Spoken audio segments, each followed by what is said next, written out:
समाप्त है। हमारी इस कक्षा की प्रस्तुतकर्ता है मीनाक्षी मैम और सह प्रस्तुतकर्ता के रूप में मैं चैट बॉक्स पर उपलब्ध रहूंगी। लेकिन इस सत्र के साथ-साथ हमारे बीच एक और महानुभाव उपस्थित है। उनका हम सभी हार्दिक अभिनंदन करते हैं और वे महानुभाव हैं हमारी स्कूल की प्रधानाचार्य जी। मैम, आपका हार्दिक स्वागत है। आप हमें आज्ञा दें मैम कि हम इस कक्षा का शुभारंभ कर सकें। सुप्रभात बेटा, और आप प्लीज शुरू कीजिए। धन्यवाद मैम।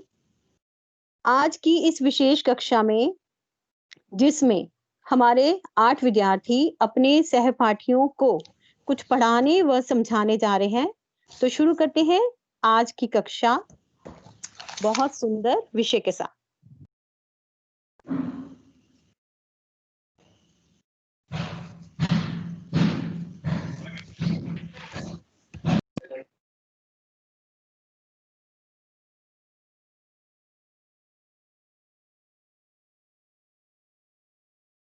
प्यारे बच्चों, प्लीज कक्षा आरंभ कीजिए।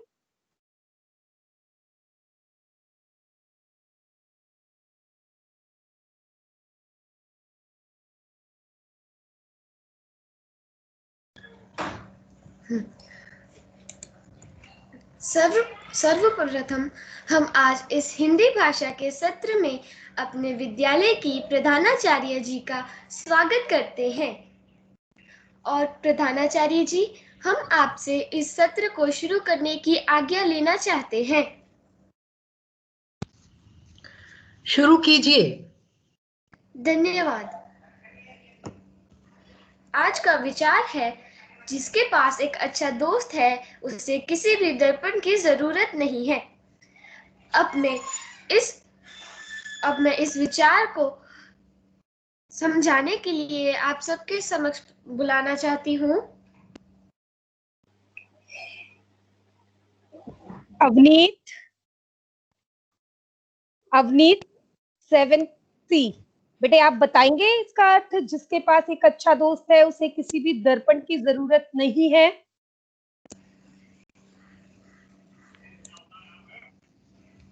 बेटे यदि आप अनम्यूट कर सकते हैं बताइए।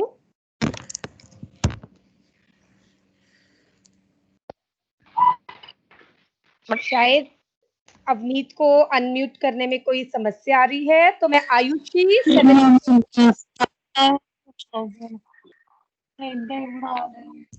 आयुषी बेटे यदि आप अनम्यूट करके बता सकते हैं क्या अर्थ है?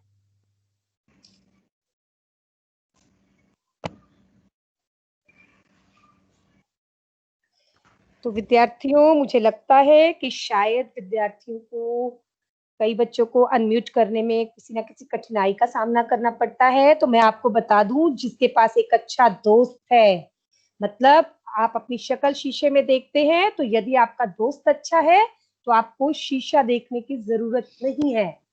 जैसे शीशा हमें, दर्पण हमें हमारी सच्चाई दिखाता है, जैसी शक्ल है वैसी ही दिखाता है, उसी प्रकार हमें एक अच्छा दोस्त हमारी अच्छाइयों के साथ साथ हमारी बुराइयां भी बताता है। तो हमने जीवन में अपने दोस्त हमेशा ही सोच समझकर बनाने हैं। आज का विचार यही है। तो झरना, अब मैं आपको आगे आमंत्रित करती हूँ, आप अपना पाठ आगे आरंभ कीजिए बेटे। धन्यवाद।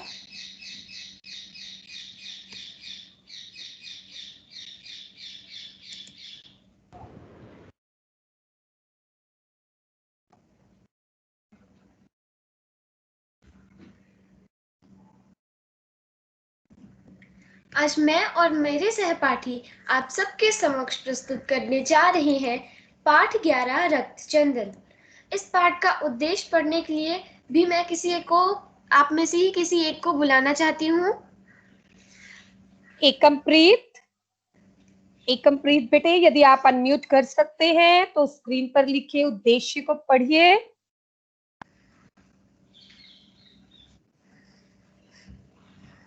अन्यथा आप में से कोई भी विद्यार्थी जो आराम से अपना माइक म्यूट अनम्यूट कर सकता है वो विचार पढ़े।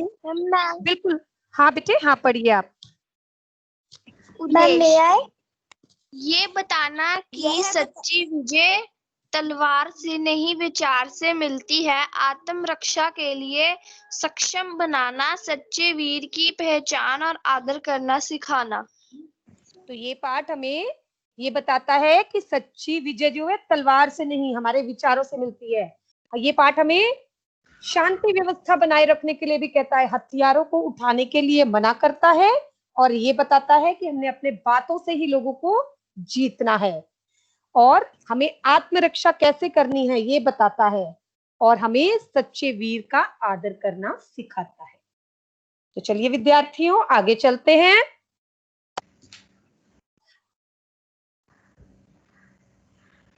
चलिए शर्ना बेटे।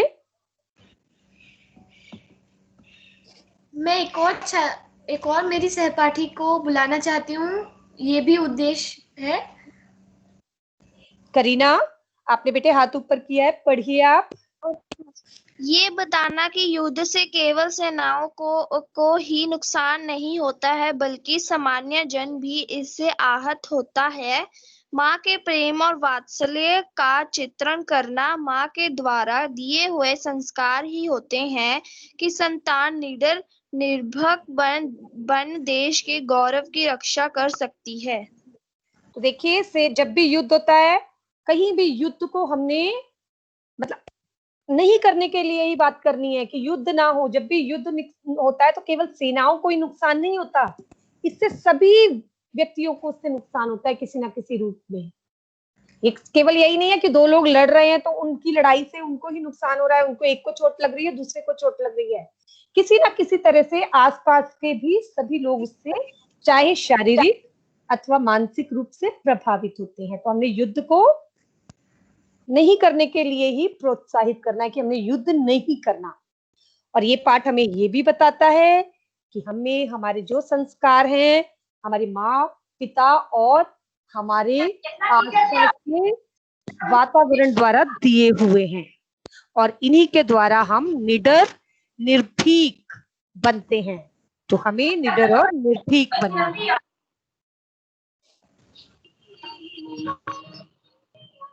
हाँ जी, आज के इस पाठ के शब्दार्थ का पठन करना अति आवश्यक है, ताकि पाठ के पठन के दौरान आपको कोई कठिनाई ना आए।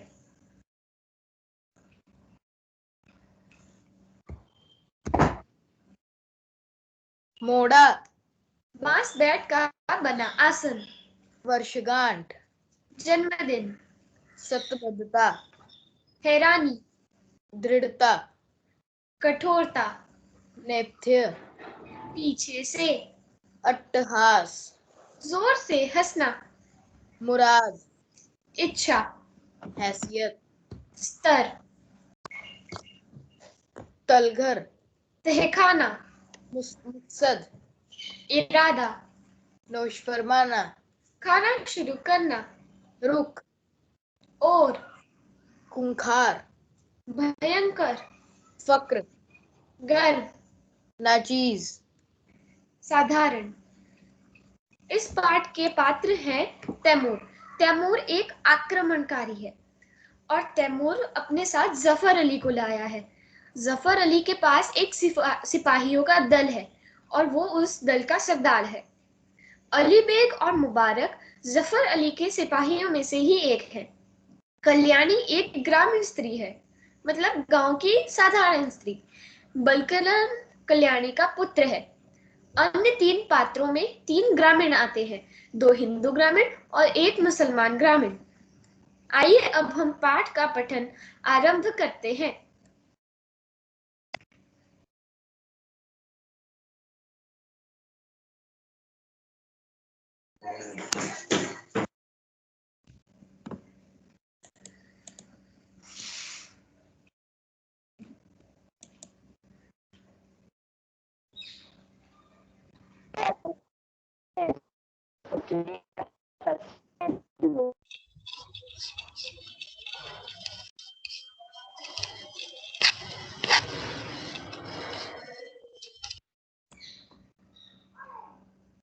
चाकू तेज करते हुए।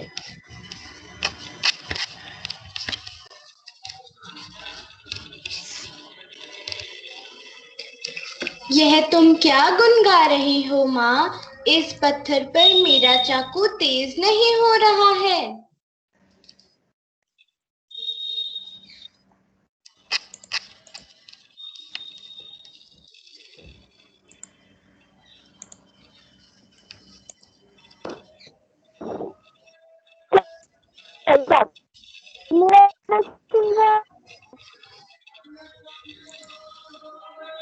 पास आकर मोढ़े पर बैठते हुए।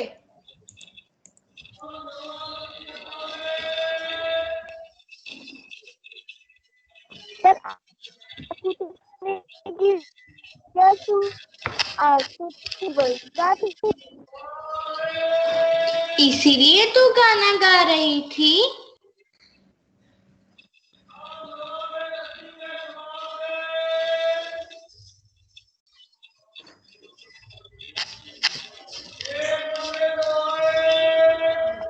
वैष्णवी बेटे, आपकी आवाज नहीं आ रही और आपने अपने पीछे भी देखना है, जो पीछे आवाजें आ रही हैं उनसे थोड़ा दूर होके बैठना है। तो वैष्णवी बेटे, आपने ऐसी जगह पे जाना है जहां पर आपकी आवाज आए और जहां पर पीछे आवाजें ना आ रही। वर्षगांठ, मेरे वर्षगांठ पर हथियारों की पूजा होनी चाहिए माँ, पूजा। हाँ, तो माँ क्या वह वर्षगांठ वैसे ही होगी जैसे पिछले साल हुई थी? चाकू रोक देते हुए।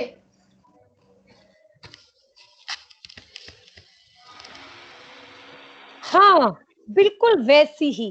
इस वर्षगांठ पर पूरे 12 वर्ष का हो जाएगा तू। बेटा, मैं तो आशीर्वाद देती हूँ कि इसी तरह तेरी बहुत सी वर्षगांठ मनाई जाए, तो दिन दुना रात चौगुना बढ़े। इसीलिए तू गाना गा रही थी? फिर चाकू तेज करता है। माँ, कैसा है वह गाना? हाँ बिल्कुल सही। इस वर्षगांठ पर पूरे भारत जाएगा। डर का गाना है। अब तो वह जमाना बीत गया। बहुत बरस हुए जब महमूद गजनवी आया था। अच्छा, कहते हैं वह गजनी से आया था। जमाना बीत गए हुए महमूद गजनवी आया था। वैष्णवी बेटे आपकी आवाज नहीं आ रही है। आपने स्क्रीन देखनी है और स्क्रीन देखकर पढ़ना है, ठीक है? चलिए पढ़िए वैष्णवी। डर का गाना है। अब तो वह जमाना बीत गया। बहुत बरस हुए जब महमूद गजनवी। अच्छा, कहते हैं वो गजनी से उसने सोमनाथ का मंदिर और बहुत आया। अच्छा डरकर मैं यहाँ से चला गया। बेटा, आज तो तेरा वर्षगांठ है ना। तो सब कुछ भूल जाओ माँ। बताओ, आज वर्षगांठ में क्या करोगी?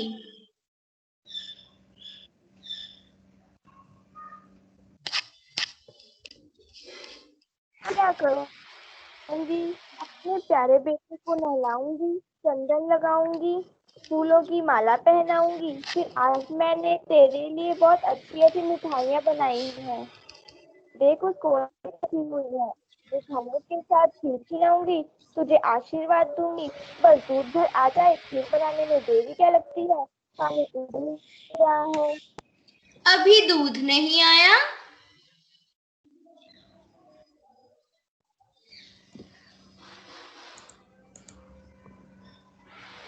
सूरज जान दूध लाया ही नहीं, जाने क्यों नहीं लाया। मैं ले आऊं? तो जान आता ही होगा बेटा, तू कहाँ जाएगा। नहीं, मैं ले आता हूँ। शीघ्रता से प्रस्थान। अभी तक आपने जैसे देखा, बलकरण का आज जन्मदिन है। वो अपनी माँ के साथ बात कर रहा है कि मेरे जन्मदिन पर क्या करोगी तुम। तो वो बताती है कि मैं तुझे चंदन लगाऊंगी, मैं तुझे नहलाऊंगी, मैं तेरे लिए ये करूंगी वो करूंगी। उसने कहा कि मैं तेरे लिए खीर भी बनाऊंगी, बस दूध आ जाए। तो तब बलकरन सोचता है कि अभी तक दूध नहीं आया। तो वो कहती है कि नहीं, अभी तक तो नहीं आया, सुजान लेकर ही नहीं आया। सुजान इस कहानी में दूध लेकर आने वाला है, लेकिन वो आया नहीं है। तो बलकरन जिद करता है कि वो दूध लेने जाएगा और वो निकल जाता है। इस कहानी में बीच बीच में मैं आपसे प्रश्न भी पूछूंगी। आज का पहला सवाल, बलकरन कितने साल का होने वाला था? सभी चैट विंडो में लिखिए और मैं आप में से किसी एक को इस कहानी का उत्तर देने के लिए, अनम्यूट करने के लिए बुलाना चाहूंगी। नम्रता बेटे, आप उत्तर दीजिए, बलकरन कितने साल का होने वाला था?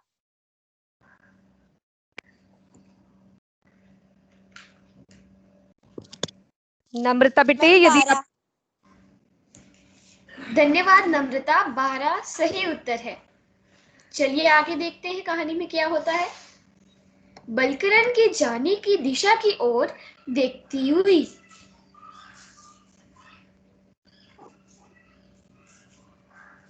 भोला बच्चा बलकरन अभी से ऐसी बात करता है।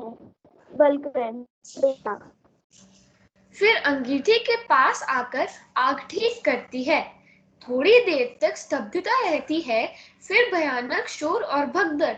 कल्याणी झिझककर खिड़की से बाहर देखने लगती है।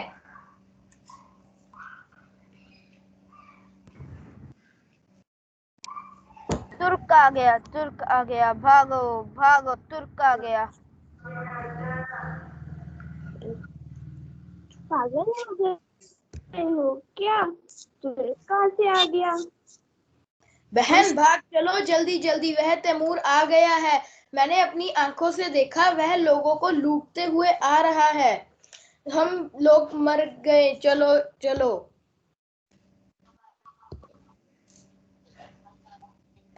अरे कैसा तैमूर? कहाँ तैमूर?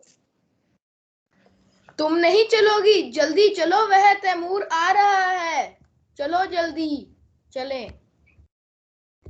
भीड़ भाड़ की आवाज, चीख और पुकार, तीसरे ग्रामीण का प्रवेश। बहन कल्याणी, चलो, सब कुछ छोड़ छाड़ कर जल्दी से भागो, तभी जान बचेगी। जंगल में छिप जाओ, नहीं तो घर के तलघर में चलो। चलो मेरे साथ, समय नहीं है।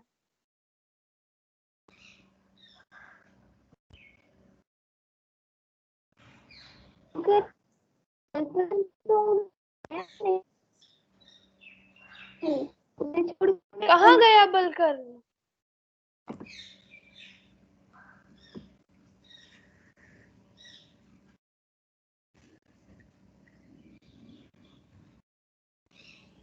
वह गया है।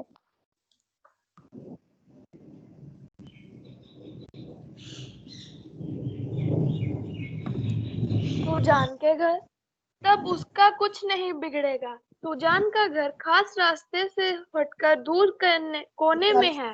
वे लोग सीधे रास्ते ही चले आ रहे हैं। तुम घर में छिप जाओ। तो अभी तक कहानी में बलकरन तो दूध लेने चला गया, लेकिन पीछे से तैमूर और उसके सिपाही आने लगे। तो 3 ग्रामीण आए और कल्याणी को तलघर में छिपाने ले गए। चलिए एक और सवाल, कल्याणी और बाकी सब ग्रामीण कहाँ छिप गए? बरामदे में, बालकनी में, तहखाने में या कहीं और? आप में से किसी एक को मैं बुलाना चाहूंगी। हरजोत कौर 7th बी, बेटे अनम्यूट करके प्रश्न का उत्तर दीजिए। सभी बच्चों के सामने नजर आती हैं। जी हाँ, इसी तरीके की खबरें निकलकर सामने आई है। अब सबसे बड़ा सवाल आप सभी बच्चों के मन में ये भी चल रहा होगा कि गोपी बाबू के साथ जो कहना जो किरदार है, इन हरजोत बेटे, पीछे आपके टीवी चल रहा है, टीवी बंद करना है, तभी हमारे को आपकी आवाज सुनाई पड़ेगी। बोलो बेटे। मैम वह कहीं और छिप गया था।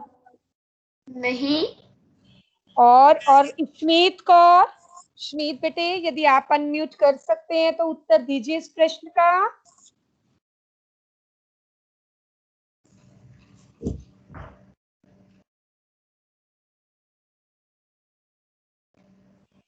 इशमीत कौर 7C, कल्याणी और बाकी सब ग्रामीण कहाँ छिप गए?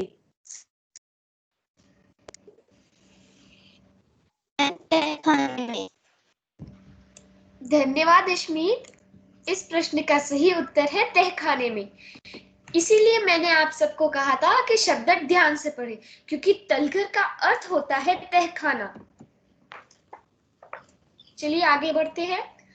3 सैनिक घर में घुस आते हैं। उनके हाथों में तलवार है।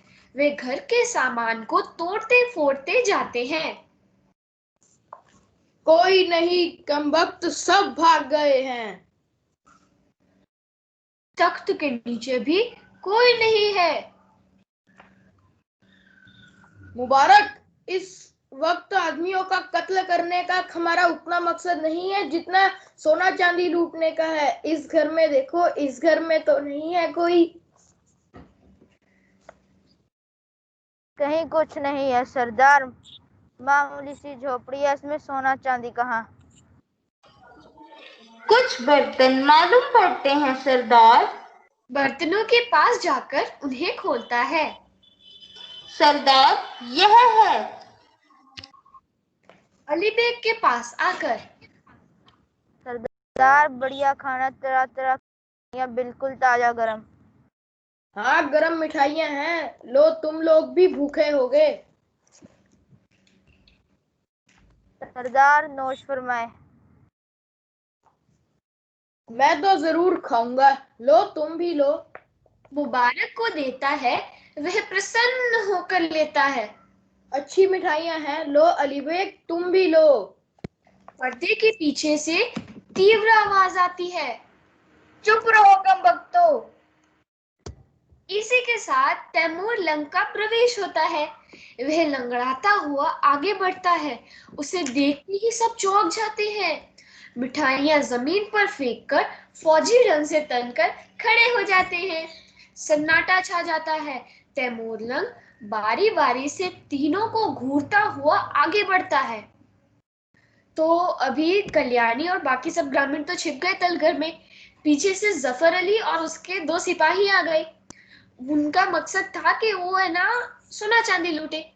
उसने जफर अली ने उन दोनों को हुक्म दिया कि जाओ तुम लोग देखो इस घर में कहीं है कि नहीं।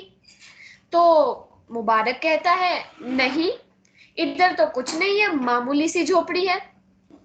लेकिन फिर देखता है कि वहां पे खाना बहुत अच्छी अच्छी मिठाइयां पड़ी हुई है जो कल्याणी ने बलकरण की जन्मदिन पर बनाई थी। तो वो लोग तो खोलकर खाने लगते हैं।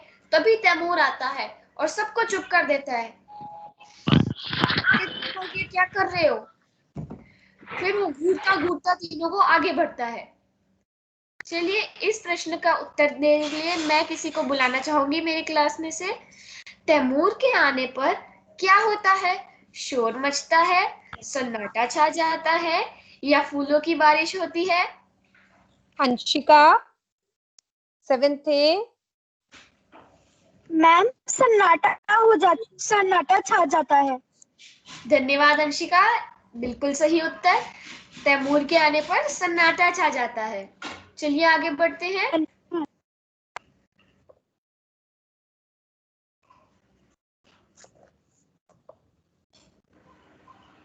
मैंने अफगानिस्तान के बाद हिंदुस्तान की ओर रुख इसलिए नहीं किया कि मेरे सिपाही दौलत लूटने के बदले खाना ढूंढते फिरें। मैंने क्या हुक्म दिया था सरदार? बुलंद इकबाल ने हुक्म फरमाया था कि आज शाम तक अमरकोट पहुंच जाना है।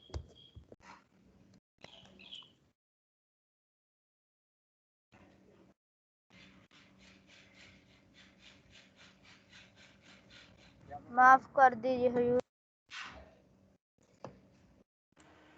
हरगिज नहीं, गाजी तैमूर कसूर माफ करना नहीं जानता। सरदार, तुमने जो गलती की है उसकी सजा तुम्हें जरूर मिलेगी। जाओ, शाम तक अमरकोट पहुंचने का मेरा हुक्म पूरा करो। जाओ। तीनों सैनिकों का शीघ्रता से प्रस्थान और बलकरण का दूध लिए हुए प्रवेश। आपने जैसे कि देखा कि तैमूर आके ही सबको रोक देता है कि नहीं, तुम लोग क्या कर रहे हो? मैंने हुक्म दिया था कि अमरकोट पहुंचना है शाम तक, लेकिन तुम लोग यहाँ मिठाइयाँ खा रहे हो। तो फिर वो तो भेज देता है उनको, लेकिन फिर बलकरण जो दूध लेने गया था सुजान के घर, वो वापस आ जाता है।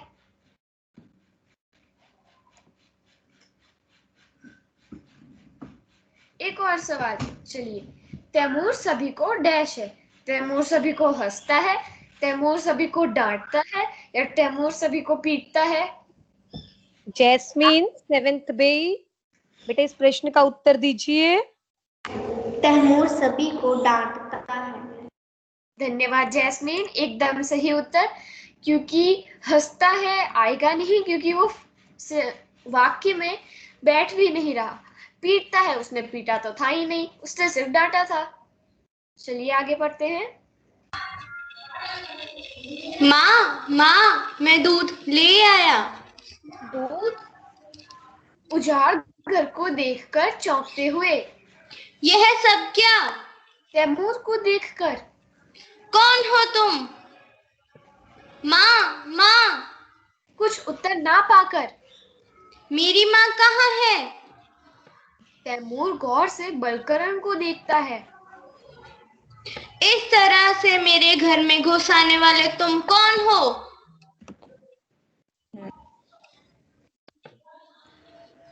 खामोश।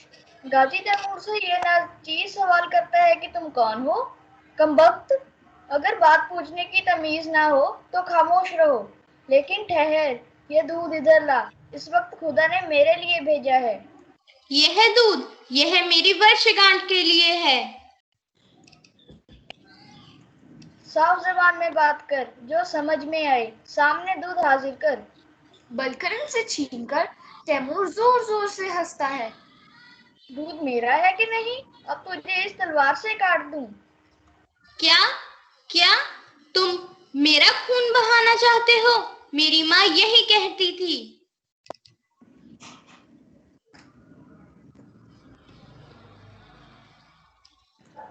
तू बड़ा निडर मालूम होता है। सामने आ, मेरी तलवार से कटने का फक्र हासिल कर।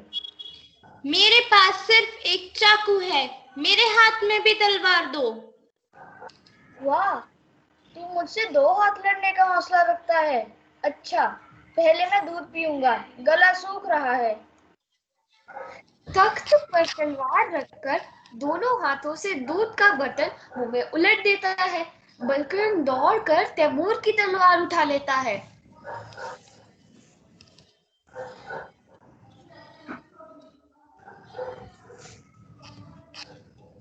मेरी तलवार।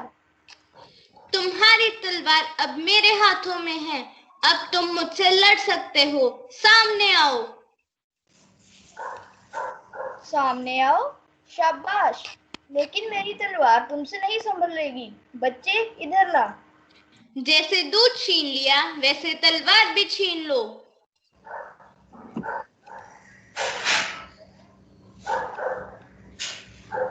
तो अब तुझे ज्यादा देर तक जिंदा नहीं रखूंगा। पैतरा बदलकर तलवार छीन लेता है। यह मेरी तलवार। छीन ली, लेकिन यह बहादुरी नहीं है। मेरे पास चाकू है, उसी से लड़ूंगा। चाकू से लड़ेगा? चाकू से? हा हा हा हा। हाँ, थोड़ी देर पहले मैंने इसे तेज किया है। देखो ये कितना तेज है। मेरी उंगली से खून निकाल सकता है। उंगली में चुभोकर खून की बूंदें दिखलाता है। शाबाश, तैमूर के दिल में रहम नहीं है, लेकिन तेरी बातें सुनकर मैं तेरी जान बख्शता हूँ और तेरी एक मुराद पूरी कर सकता हूँ। मुझे कुछ नहीं चाहिए। नहीं, तू मेरा छोटा सा दोस्त है, बहादुर, चाकू वाला, और इसी हैसियत से तेरा मुझ पर हक है। तो मेरी माँ कहाँ है? मैं नहीं जानता। मेरे सिपाहियों ने तेरी माँ का कत्ल भी नहीं किया होगा। उनकी तलवारों पर खून का एक भी धब्बा नहीं है। आप मेरी मुराद पूरी करोगे तो फिर आपसे मैं यही चाहता हूँ कि आप हमारे गांव से बाहर चले जाएं। मंजूर। मैं दूसरे गांव जाऊंगा, अपने छोटे बहादुर दोस्त की मुराद पूरी करूंगा। तेरा दूध और चाकू मुझे हमेशा याद रहेगा। तैमूर खूंखार है, लेकिन बहादुरी को सलाम करता है। बहादुर बच्चे को सलाम। फौजी ढंग से सलाम करता है, फिर शीघ्रता से प्रस्थान, फिर अति शीघ्रता से कल्याणी का प्रवेश होता है। वो बलकरण को अपने हृदय से लगा लेती है। जैसे तैमूर और बलकरण आमने सामने हो गए, लेकिन बलकरण जरा भी नहीं डरा। वो कहता है कि मेरी माँ कहाँ है। तैमूर को थोड़ी ना पता था कि उसकी माँ कहाँ है, तो वो उससे दूध छीन लेता है जो वो सुजान के घर से लाया था। तो फिर जब वो दूध पी रहा होता है तैमूर, तभी बलकरण उसकी तलवार पीछे जाकर ले आता है और कहता है अब सामने आओ, अब मेरे साथ लड़ो, मेरे पास तलवार आ गई है। तो तैमूर तो बड़ा था, इसलिए उसने अपना पैतरा बदलकर तलवार भी छीन ली। लेकिन बलकरण इतना बहादुर था कि उसने कहा मेरे पास चाकू है, मैं उसी से लड़ूंगा। क्योंकि उसने सुबह ही उसे तेज किया था, सुबह सुबह वो तेज कर रहा था, तो उसने दिखाया उसको अपनी उंगली में चुभोकर, उसने खून की मुद्दे दिखलाई कि देखो ये कितना तेज है। तो तैमूर उसकी बहादुरी से इतना प्रसन्न हो गया कि उसने उसकी जान बख्श दी और उसकी एक मुराद मतलब कि एक इच्छा पूरी करने का वादा किया। तो बलकरण ने तो यही मांगा कि वो तैमूर उसके गांव से बाहर चला जाए, और ऐसे बलकरण ने अपनी बहादुरी दिखाकर तैमूर को बाहर भेज दिया। फिर कल्याणी का प्रवेश होता है। एक और सवाल, बलकरण चाकू से क्या करता है? तैमूर पर वार करता है, अपनी उंगली चीरता है, या वो कुछ भी नहीं करता?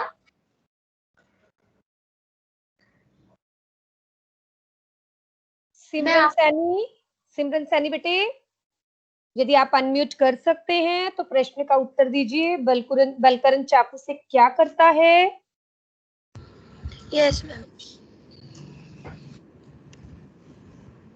बलकरण चाकू से अपनी उंगली चीरता है। धन्यवाद सिमरन, एकदम सही उत्तर। चलिए अब हम आगे पढ़ते हैं।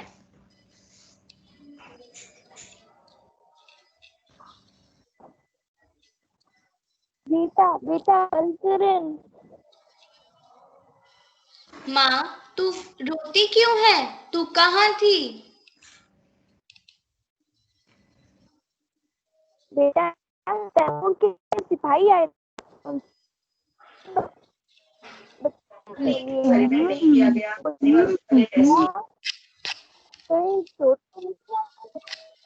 गौर से बलकरण के शरीर को देखती है।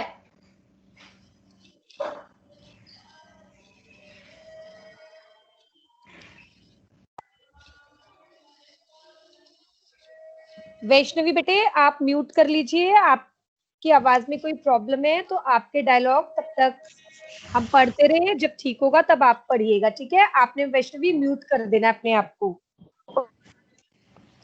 गौर से बलकरण के शरीर को देखती है, चीख कर, ओह यह खून! उसने नहीं निकाला, मैंने ही उंगली चीर कर गिराया है। तेरी उंगली से खून तो अभी तक निकल रहा है बेटा। उसकी कोई चिंता नहीं है माँ। तैमूर कहता था तेरा चाकू मेरी तलवार से भी तेज निकला। क्या क्या तूने चाकू से उस पर वार किया था? नहीं माँ, मैं तो लड़ना चाहता था, पर वह ही मीठी मीठी बातें करने लगा। तैमूर खूंखार है, लेकिन बहादुरी को सलाम करता है। बहादुर बच्चे को तैमूर का सलाम। फिर बलकरण अपनी माँ को सलाम करके दिखाता है कि तैमूर ने उसे ऐसे सलाम किया था। तेरी दिन दूनी रात चौगनी हो। भगवान का हजार हजार धन्यवाद है कि उसने मेरे बच्चे की तैमूर से रक्षा की। यह सब तेरा आशीर्वाद है माँ। हाँ बेटा, आज तेरी वर्षगांठ है ना। तुर्क के सिपाहियों ने सारा घर तोड़ फोड़ डाला। तेरे लिए मैंने कितनी अच्छी मिठाइयां बनाई थी, सब नष्ट हो गईं। अब तेरी वर्षगांठ कैसे मनाऊं? अपना आशीर्वाद भर दे माँ। और क्या? और तू चंदन लगाने के लिए कहती थी ना, मेरी उंगली से खून का रक्त चंदन बना ले। धन्य मेरे लाल, धन्य मेरे लाल, घर घर में ऐसे लाल हो, घर घर में तेरे जैसे लाल हो। का अंत होता है। जब बलकरण और कल्याणी मिलते हैं तो कल्याणी बहुत कुछ नहीं हुआ, भगवान ने उसके बच्चे की रक्षा की। और फिर बलकरण जो जो उसके साथ हुआ, तैमूर और उसके साथ हुआ, वो सब अपनी माँ को बताता है। कल्याणी और भी खुश हो जाती है, लेकिन फिर वो देखती है कि घर तो पूरा नष्ट हो गया, मिठाइयां बनाई थी वो भी नष्ट हो गई, तो अब वो उसकी वर्षगांठ कैसे मनाए, जन्मदिन कैसे मनाए। तो बलकरण कहता है अपना आशीर्वाद दे मुझे माँ। और तो वो पूछती है और क्या, तो कहता है कि और तू चंदन लगाने को कहती थी ना, तो मेरे खून से रक्त चंदन बना ले। तो कल्याणी बहुत खुश हो जाती है। रक्त चंदन का अर्थ होता है खून की बूंद से किया गया तिलक।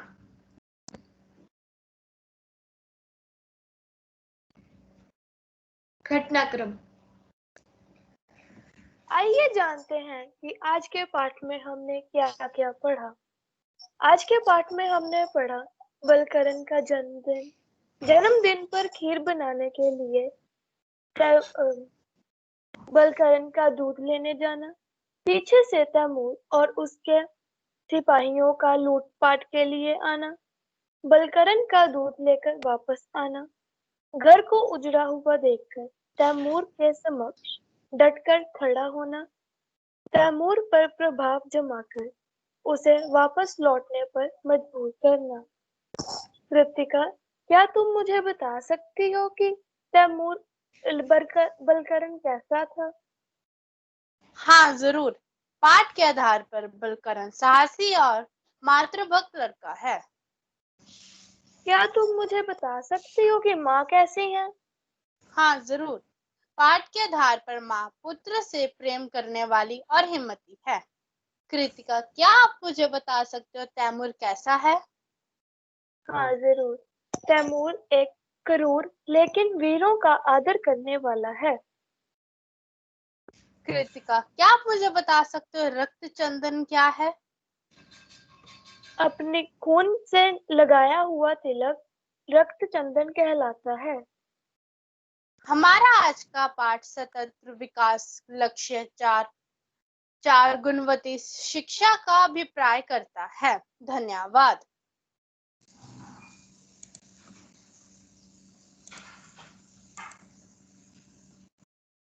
बहुत बहुत धन्यवाद विद्यार्थियों। मैं आपकी जितनी सराहना करूं वह कम है।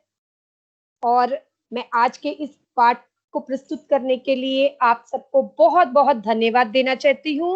और मैं सभी विद्यार्थियों को, जिन भी विद्यार्थियों ने इस पाठ में को प्रस्तुत किया, उन्हें कहूंगी अपना कैमरा ऑन करके एक बार अपना जो भी आपकी वेशभूषा है अपने सभी सहपाठियों को दिखाएं, जिससे उन्हें भी पता चले कि आपने आज पूरी तैयारी के साथ, वेशभूषा के साथ इस नाटिका की प्रस्तुति की।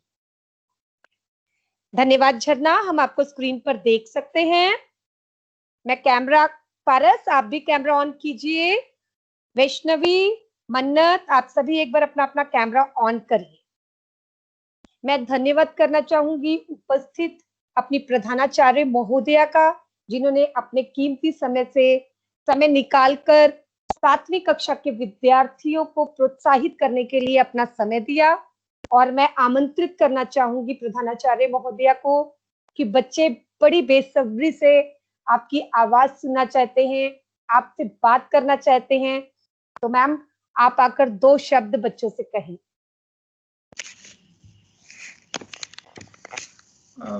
मेरे प्यारे बच्चों और मेरी प्यारी अध्यापिकाओं, बहुत अच्छा लगा आज मुझे ये पाठ आप लोगों से जब मैंने सुना, किस तरह से आपने बखूबी पढ़ाया है।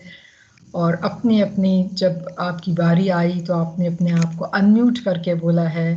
मुझे बिल्कुल नहीं मालूम था कि मुझे किस लिए बुलाया गया है। मैं नहीं जानती थी, मुझे सिर्फ ये बताया गया कि आज आप ज़रूर क्लास में आएँ और आप जॉइन करें। लेकिन जब मैं आई तो मेरे सामने इतना अच्छा सरप्राइज़ था।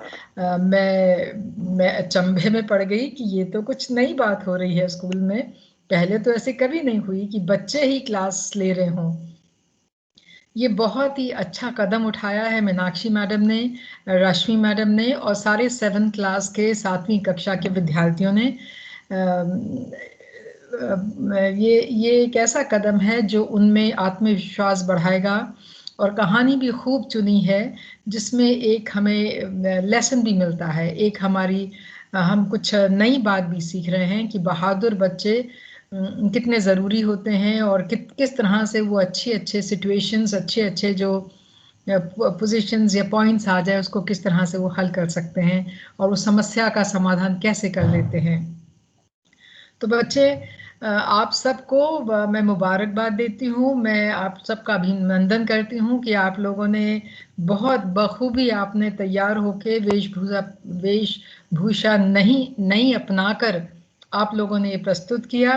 तो बहुत बहुत धन्यवाद। ये सोच के लिए भी मैं धन्यवाद करती हूँ और ये जो एक्टिविटी हुई है इसके लिए भी मैं धन्यवाद करती हूँ।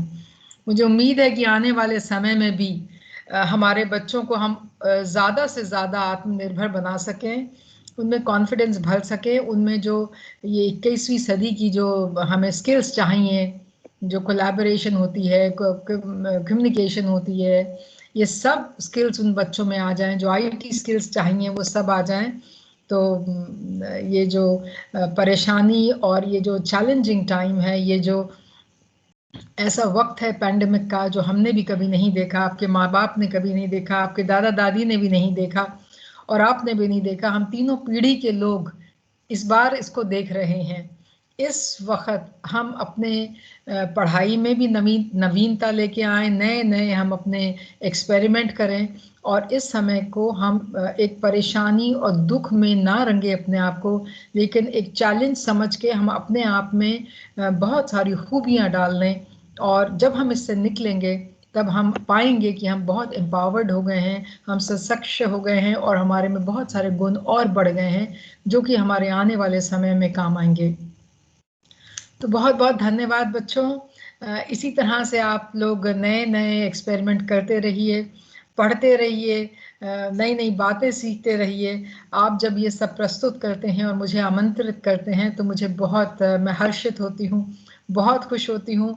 सो मीनाक्षी मैडम, तनुजा मैडम, रश्मि मैडम, बाकी सभी आपके सहपाठी और बाकी भी जो अध्यापिका हैं, मैंने देखा संजू मैडम भी कमेंट्स कर रही थी, बाकी सभी टीचर्स जो इन्वॉल्व हैं उनको मैं बधाई देती हूँ कि आपका जो ये जॉइंट वेंचर है, जो आप लोगों ने मिलजुल के प्रस्तुति करी है, वो बहुत खूबसूरत थी।